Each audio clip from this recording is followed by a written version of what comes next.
So thank you for joining today's webinar. My name is Justine. I'm the Communications and Support Coordinator for CaFÉ, and I'm excited to have you here with us for our webinar about the call setup checklist.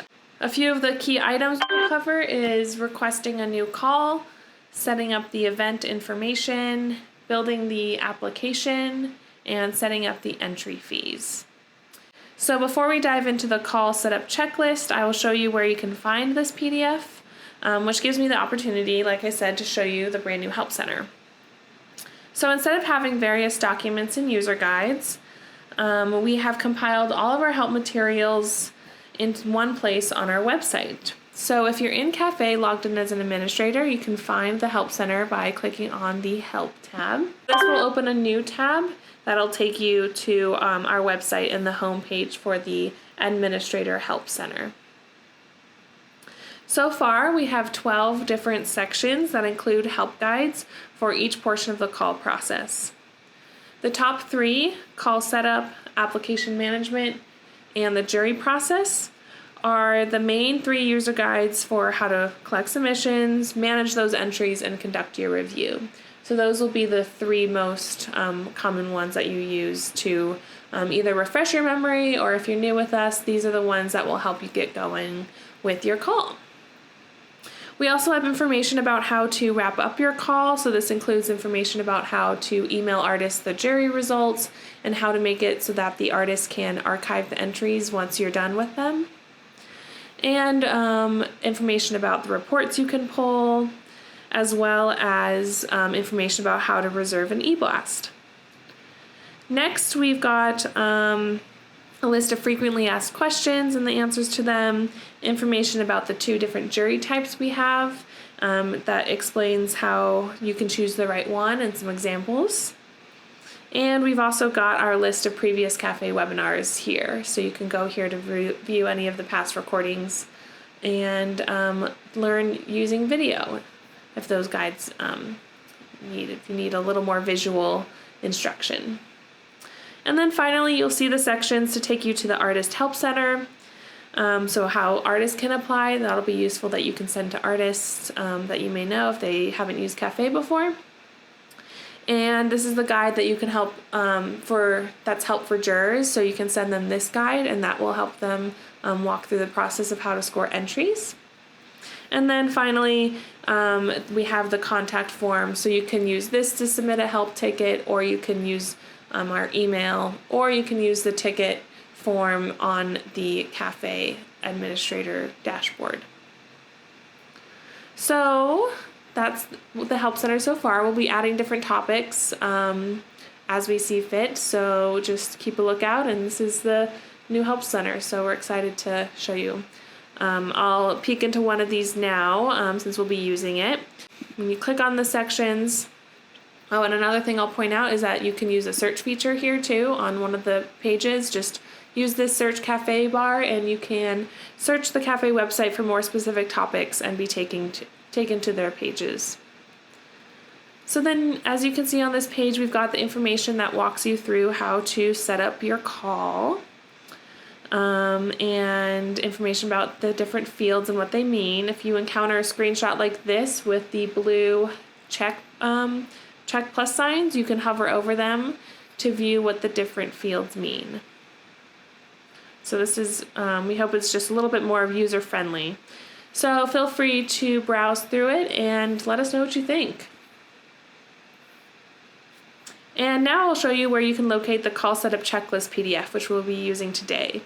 If you go to the top of the call setup page like we are now and go to the editing a call section, you will see the button that will take you to download the call setup checklist. Depending on your browser, it will then either download it or open a new tab with the PDF, which I've got here. We put this in PDF format to help you follow along and check off the sections of CaFÉ that require your attention before taking the call live. We also know some folks like to have this printed out in front of them while using CaFÉ Online, so if there's ever, if you need to use it that way, that's how it's meant to be used. So it's there however you need to use it. So when you're setting up a new call, before you start actually going through these different checkboxes, the first thing you will need to do is set up a new call. So to request a new call, all you have to do is fill out the new client information form for contest. So if I go back to the call setup page, you'll see that we actually have the form here or here. This will take you to the form that I'm sure you're familiar with. And I just wanted to go over a couple of things. So while this looks familiar, I will just click through to get to the part I want to show you. And I recommend you bookmarking this page if you know you'll be setting up a lot of calls. And yep, just make sure all of your account details are the same so we can update them if needed. So since this form will be used to set up the call template, which is what we will be talking about today, it's important to know that the basic details of your call will be entered on this form. So it's important to know those things ahead of time. With that, I wanted to quickly go over the media requirement section of this form. We often get some questions, and we actually just updated this section of the form to make it more intuitive to fill out. So as you know, you'd put in your call name, your jury type, your deadlines, whether or not you're going to have an entry fee, and then this here, you'll be prompted to choose which type of work samples you would like to accept from the applicants. So here the drop-down menu shows you every combination of the work sample types, so it's a little bit different as before. If you choose only one type, such as image, you'll simply be prompted to enter the minimum and maximum of images you'll accept. If you choose more than one type, such as images and video, you'll be prompted to enter the minimums and maximums for both images, videos, as well as enter the total work sample requirements. So I wanted to point out that these don't always mean total or the sum of your overall images or videos or whichever media type you're accepting. It's just basically your overall requirements. So let's say, for example, you want to require 1 minimum to 3 maximum image files, and you want to have 1 optional video, but that would also count towards the maximum. So I will enter it here. So you would enter 1 minimum image to 3 maximum images. Since the video would be optional, you would select 0 minimum. Since you would select 1 if you only want to make sure they include 1 video. But your total would then be 1 minimum overall, and then instead of 4, since you only want a total of 3, let's say, you would still enter 3 as the maximum. So that means the maximum can be compiled of 2 images and 1 video, or 3 images. In another example, let's say you would require either images or videos, but not require a minimum of either. So you could enter 0 as your images, and then 2 as your max, let's say, 0 minimum videos, and then also maximum 2, let's just say, videos. But then overall, you would want to make sure that your total work sample is still 1 minimum, because you want them to upload at least 1 of either image or video. And then overall, you would select 2 again, let's say, or it could be whatever you need. So that's just a couple little examples about how minimum and maximum work sample requirements work. Since everyone is different, then it's, it'll just come to your case what you need. And I see, Dawn, you have a question. Is this call for art and artist? Yep, this is for both. So you'll fill this out no matter what jury type you have selected. But if you do have call for art that's using jury by artwork, your work sample requirements would have an effect on if you charge an additional media fee. So your media fee would apply, let's say in this case, apply after the minimum. So it would be, let's say, $30 to apply. You get 1 minimum, an extra $5 up to 2 for that second entry. So that's how you could do that. So yeah, you fill this out no matter what jury type you select. For some reason, if you're not accepting work sample requirements, you can also choose that. Those are usually for folks that have more of a writing-based call. And then Phyllis, your question, how to post detail images of a work. There's a couple ways to go about this, and we are looking into the next the next iterations of CaFÉ to make this a little bit easier, but as of now, the two ways to do this are to choose a jury type that is jury by artist. So you can allow artists to upload an image or however images they need to show both the detail artwork and the overall artwork, but then you would just jury it instead of technically by artist. That's why we call it scoring by application. So you'd be looking at those images for that one piece. So you could use jury by artist in that case.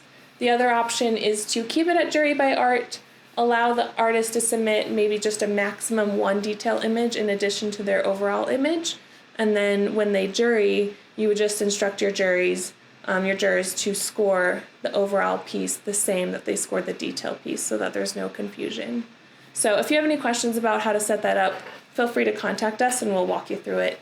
It's a little bit of a tricky situation, but like I said, we'll be looking into how we might be able to improve on that process. Just to wrap up, as there's say anyone's typing in the question, I just wonder how to fill out this form because we use this to create your call template, and you'll want to make sure that everything's correct on that call template so it matches the form when you fill it out.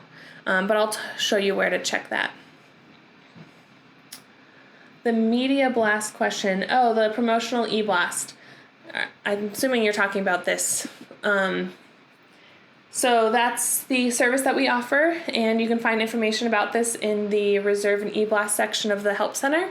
For a low cost, you can target artists that we have in our system, and we'll send you we'll send the artist an email with details exclusively about your call. And so you can pick the region or the states of the artists you want to target, and you can also pick the different artistic disciplines of the artists. And so if those artists are opted in to receive promotional e-blast, which we have a good 100,000 or so total that are opted in, then you can send an e-blast to them. So if you select yes on this form, you'll get an email with additional information about this service. And I'm actually the one that does do e-blast, so you'd be working with me, and we'd come up with a target audience that works in your budget, since we have different pricing options depending on how many artists you end up emailing to. So it's a really great way to promote your call, and we've seen some organizations receive more entries after an e-blast is sent. So that's what that is. Feel free to click yes or email us if you want more info, or visit that Help Center section. Okay. So once you've submitted this form here, you'll receive a confirmation email with the details that you entered. We'll then receive a copy of that form as well and create your call template, and then notify you when it's ready to enter the rest of your details. Like I mentioned, the checklist we are going over today, which is here, lists the required portions of CaFÉ that must be completed before you take your call live.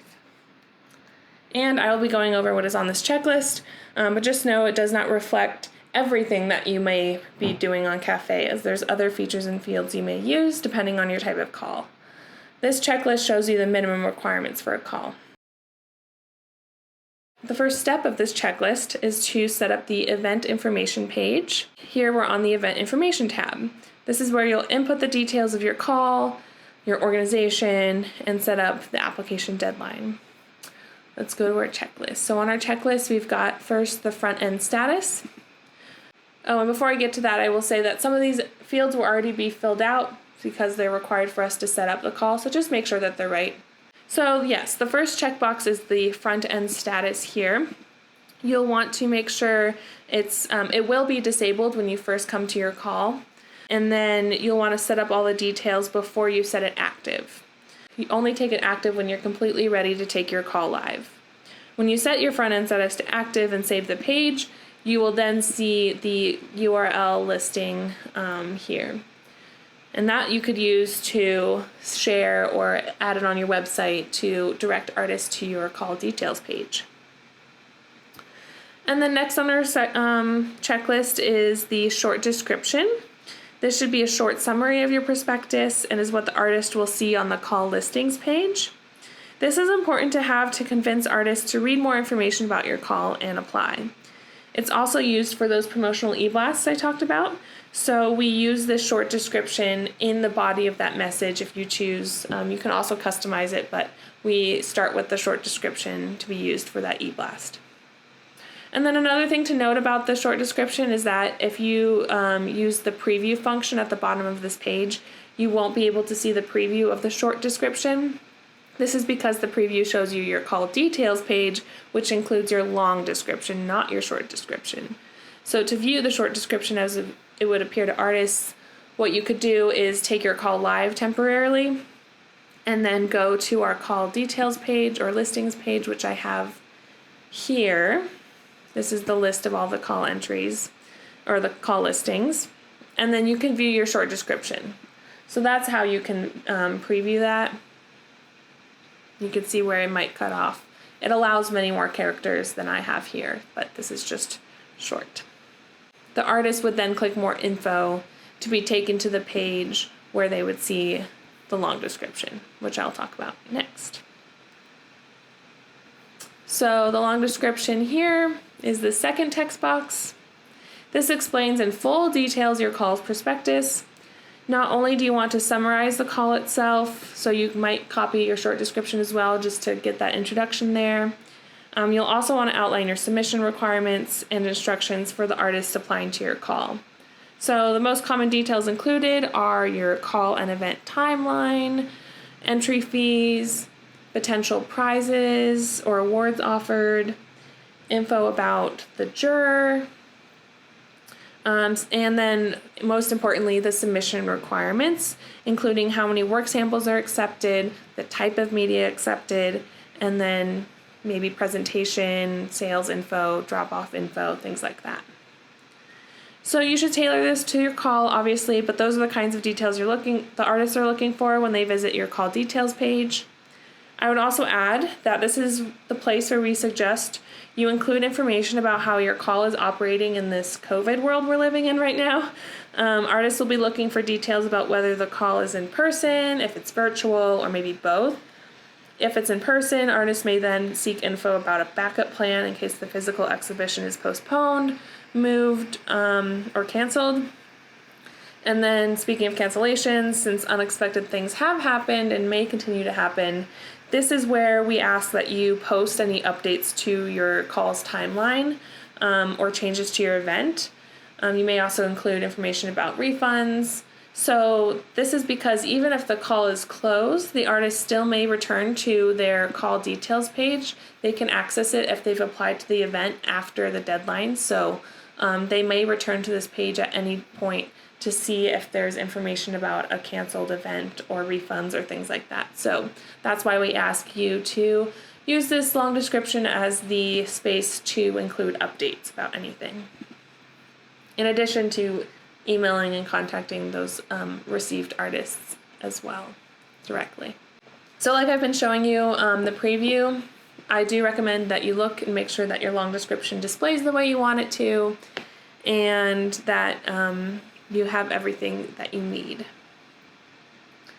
So speaking of terms and conditions to apply, we also have the legal agreement next on our checklist. So the legal agreement is here, and it should state the terms and conditions to apply to the call, such as eligibility, potential artwork sale commission info, artwork liability, and refund policies. So the artist will see this agreement if you type it in this text box here. They will see it when they go to apply to the call. The artist must then agree, so this is the legal agreement here, they must then agree to this before being taken to the actual application. So you know that every artist that's applied to your call has physically clicked agree to your terms and conditions. So that's why it's important you include all that information in your legal agreement.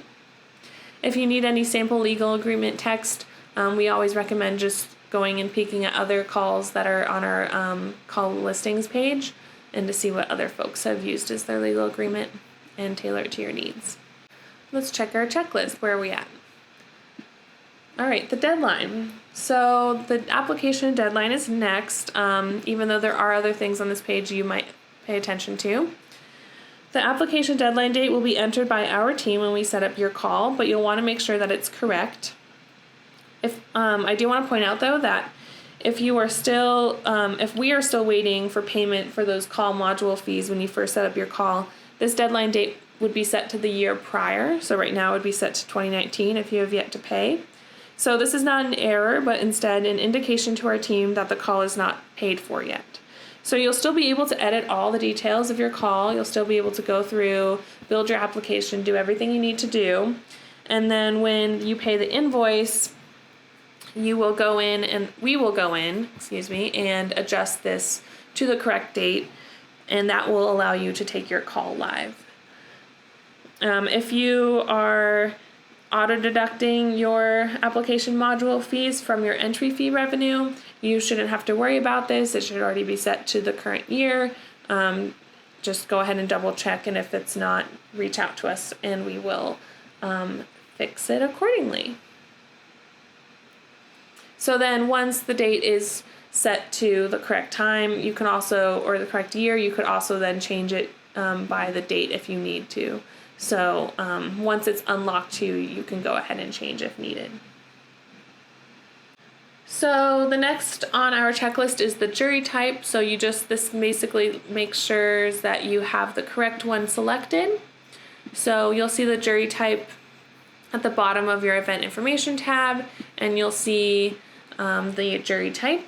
As you can see, this one is locked because we've already received submissions to this call. This just shows you that you can't change the jury type. It doesn't mean your call is locked or anything. It just means that your jury type is set and done for.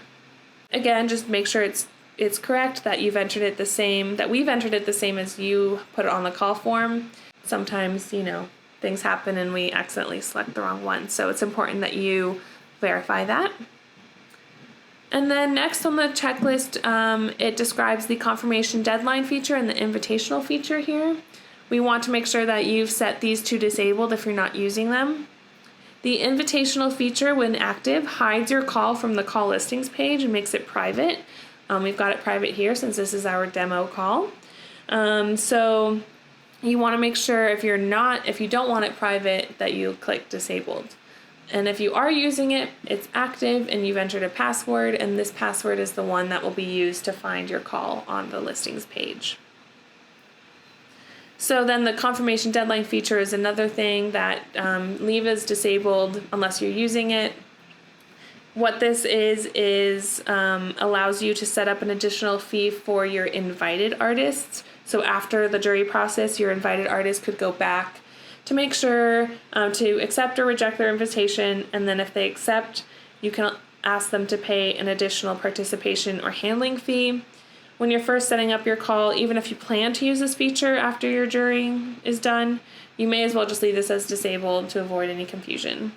It's there if you need it, and you can always let us know if you want to set up something like that, and we can help to make sure, since some of the other dates need to be set up in order to use the confirmation deadline properly.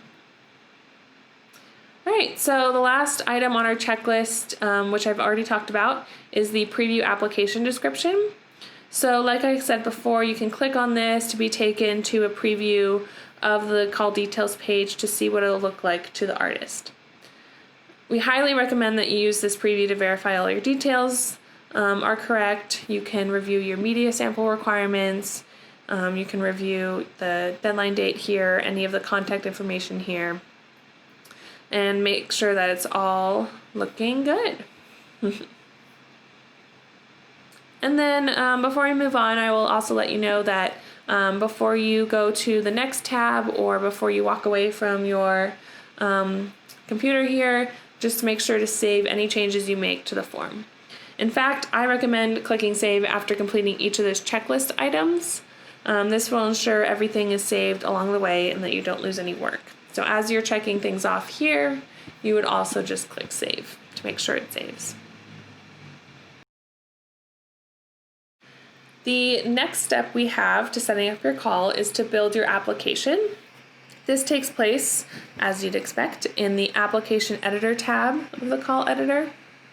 This checklist actually covers everything that's on the Application Editor page, so I'll just go ahead and we'll end up talking about all of these things. First up, we have the artist statement options. This allows you to collect artist statements from your artists. Make sure if you're using it to set it to active instead of disabled, but if you're not using it, set it to disabled. There will be basic instructions to prompt the applicants to enter their artist statement, but if you want to add additional instructions, you can provide them here in this field. You can also set a character limit. Just be sure that to save any changes to this section here, to click the Modify button. The Save button at the bottom of this tab won't actually save changes to the artist statement options.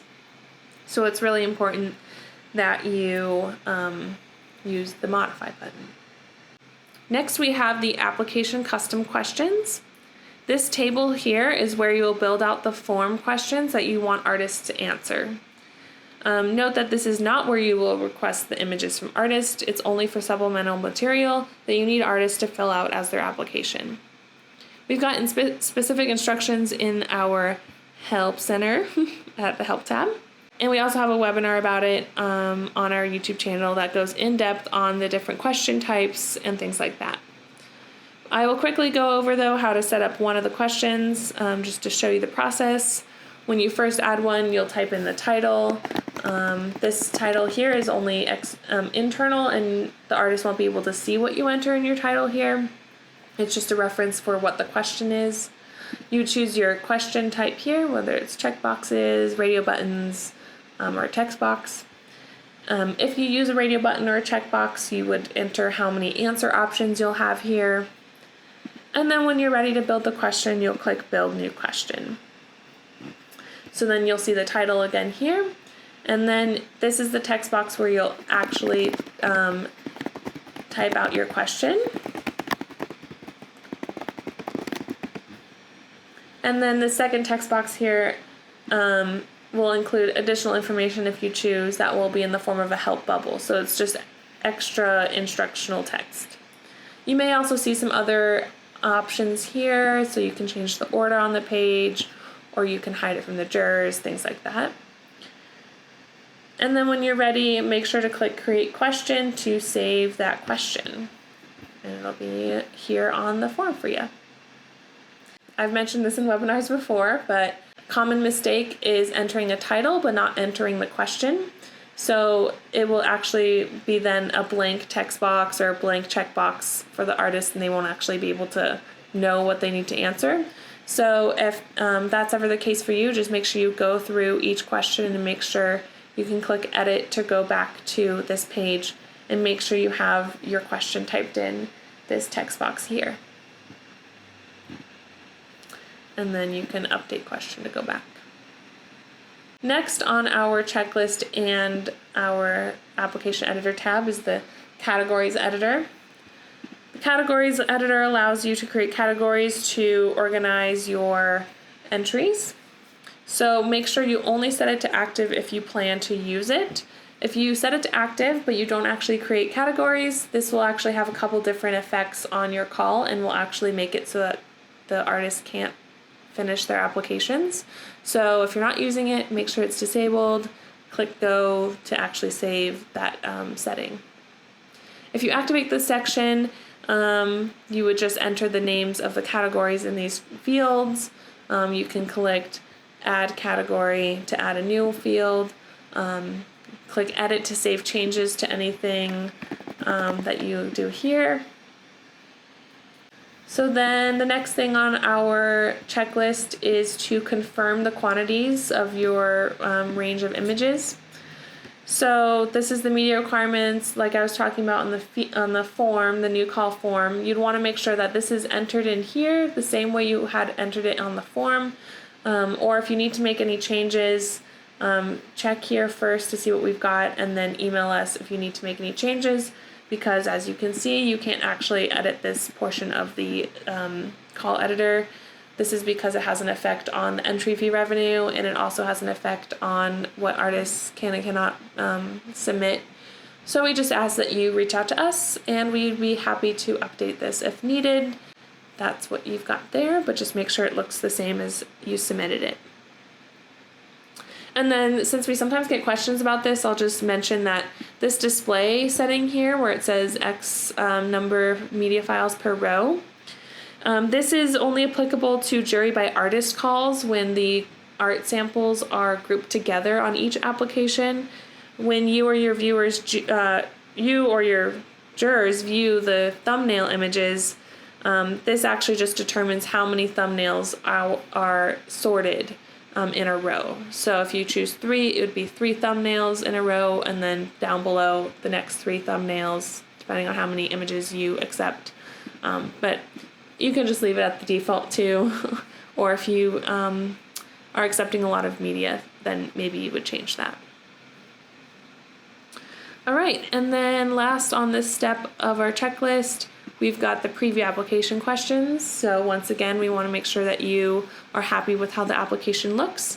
So you would just click this link to preview application questions, and it'll show you what it'll look like to the artist. So you've got your artist statement, you've got the form questions you've set up, all of the questions are written out, and you're happy with the order and things like that. And then you can also just glance at what it would look like to the artist when you have your media requirements and how it prompts them to choose between your minimum and maximum work samples. So the final and third step of the call setup checklist is to set up the entry fees. Even if you do not charge an entry fee for your call, you will want to review this section. These items are found on the Product Editor tab, which is the next one over on the Call Editor. So first you'll want to double check that your entry fee is entered. Again, the same as it was on the call form that you submitted to us. Make sure that we put it in right. Make sure it says entry fee next to the entry fee. You don't want it to say other or admin fee. You want it to say entry fee. Let's say you have 2 entry fees. You'll want to make sure that they both say entry fees and that your description includes them. So even if you have 1 entry fee, I like to say entry fee on the description. And then if you have another one, let's say you accept a member fee that's different than a non-member fee, you would have 2 entry fees listed here. You could just enter it there. Let's say it's a little bit lower, and you would add it. So you can see here how these are both entry fees. Just know that the entry fee, if you have 2 of them, it's an honor system on the front end. So artists will have to make sure they choose either one, but technically they can select whichever one they want, even if they aren't a member, something like that. So if you instead want to make it more secure to give members a discount, you would use the coupon codes, which I'll go over in a minute. If you are charging a media fee, you can add that here. Let's say you charge for an extra media fee. You would select the type as media fee. That's really important to make sure that it works properly, and you would add that here too. Yeah, that's what you would want to verify here. I can also point out that quantity sold allows you to cap the number of submissions. So let's say that you only want to allow 250 submissions, and you want it to say it's sold out after 250, you would enter that here and click save. But keep it at 9999 to make it unlimited. So if for whatever reason it says sold out and it shouldn't be, check your quantity sold. So again, here description, just make sure you say in the description whether it's an entry fee or media fee. This will be helpful when it comes to creating a coupon if you do so. You can also change if you accept check payments, so select all if you know that you will accept credit, PayPal, and checks. If you just select checks, you could do that. When you accept check payments, the artist will be prompted to type in the check number that they will be sending you on their submission, and on the back end when they submit it, it'll be going to the awaiting payment by check status, so that when you receive the check in person, you can verify the check number they had entered, and then you can move them from awaiting payment by check to the received status that will tell you that you've received their check. So finally, to create a coupon code, you can click this Create a Coupon Code link or Events Coupon tab. Here you can set up the codes that will discount the entry fee and or the media fee. If you have multiple fees set up, you'll see them listed here. and you can choose which fee the code applies to. This is another reason to make sure that you use the description to indicate if it's an entry fee or a media fee. So this is the description is the only thing to tell you which product you're actually discounting. You can also set up the code to expire at a certain time. Let's say you have an early bird pricing, so you want the code to expire and not be active after a certain date. You would actually enter the code here, and then you can make sure it's disabled if you aren't using it, or make sure it's active if you want to be able to use it, and click add to save any changes that you make to this field. And then on the artist side, they will enter those promo codes when they select the entry fee and check out. And it's pretty simple to use. And that's it. That's about coupons. So once you've gone through those things, you are complete with the call setup checklist. This means you're ready to take your call live when you are ready to do so. Like I said before, I recommend you preview each section to make sure it all looks complete and correct.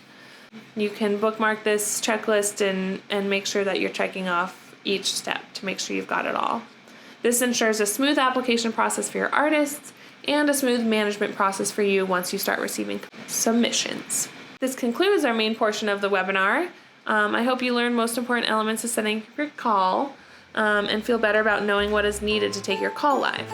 Thank you so much for joining us, and I'll see you next month.